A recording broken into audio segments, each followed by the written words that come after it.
بسم اللہ الرحمن الرحیم وما ارسلناک الا رحمتا للعالمین۔ آج کا عنوان اللہ کے حبیب صلی اللہ علیہ وسلم کی پیدائش ہے۔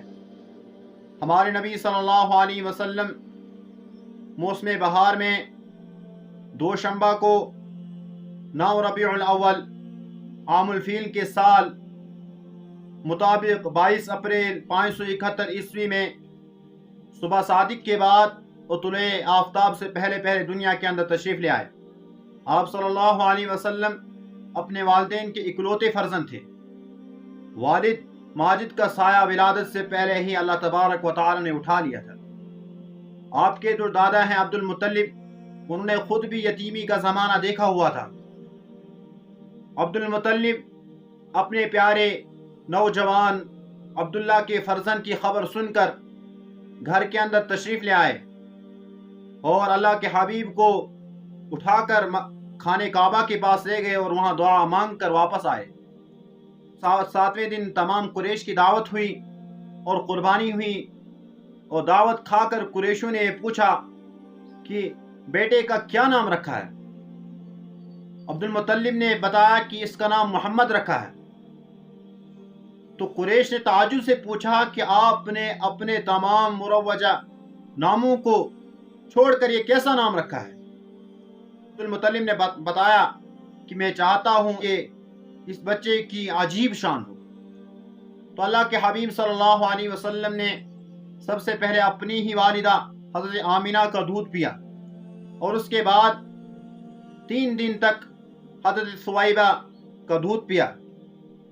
حضرت سویبہ جو ابو لہب کی باندی تھی، ابو لہب اگرچہ آپ صلی اللہ علیہ وسلم کی ہمیشہ مخالفت کرتا تھا، آپ صلی اللہ علیہ وسلم کو ہمیشہ تکلیف دینے کے در پر رہتا تھا، لیکن جب آپ صلی اللہ علیہ وسلم کی ولادت ہوئی تو سب سے پہلے انہی کی باندی سویبہ نے ان کو خبر دی تھی کہ آپ کے یہاں بھتیجا ہوا ہے۔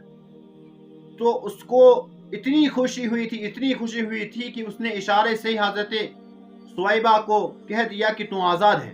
اور عرب کے اندر یہ معمول تھا کہ رؤساء عرب اور شرفاء عرب اپنے بچوں کو مکہ کے اطراف قصبات اور دیہات کے اندر بھیجا کرتے تھے تاکہ وہاں ان کی عربی و فصاحت و بلاغت محفوظ رہ سکے۔ تو چند روز بعد قبیلہ حوازن کی چند عورتیں بچوں کی تلاش میں مکہ آئی ہوئی تھی۔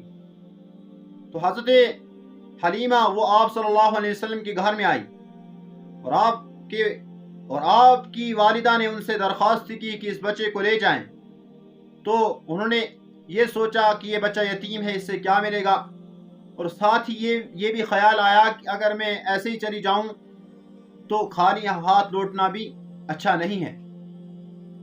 تو لہٰذا انہوں نے اللہ کے حبیب کو اپنے ساتھ لے لیا، اور 2 سال کے بعد حضرت آمینہ کے پاس واپس لائیں۔ تو اس دوران مکہ کے اندر کوئی وبا پھیلی ہوئی تھی، جس کی وجہ سے آپ صلی اللہ علیہ وسلم کو پھر 2 سال کے لیے واپس کر دیا گیا۔ حضرت حلیمہ کو آپ سے بے حد محبت تھی۔ ان کے شوہر یعنی آپ صلی اللہ علیہ وسلم کی رضاعی باپ حارث بن عبد العزہ، وہ جب فتح مکہ کے بعد مکہ آئے تو اللہ کے حبیب سے فرمایا آپ کیا کہتے پھرتے ہو؟ اللہ کے حبیب نے فرمایا میں جو کہتا ہوں سچ کہتا ہوں، ان قریب آپ بھی دیکھ لو گے۔ تو یہ سن کر حارث بن عبد العزہ اسی وقت مسلمان ہو گیا۔ اللہ تبارک و تعالی ہم سب کو سیرت سننے کی، سیرت سمجھنے کی اور سیرت پر عمل کرنے کی توفیق عطا فرمائے۔ وآخر دعوانا ان الحمدللہ۔ سهرت تعبت وقد طاب ذا اليوم حلو السماء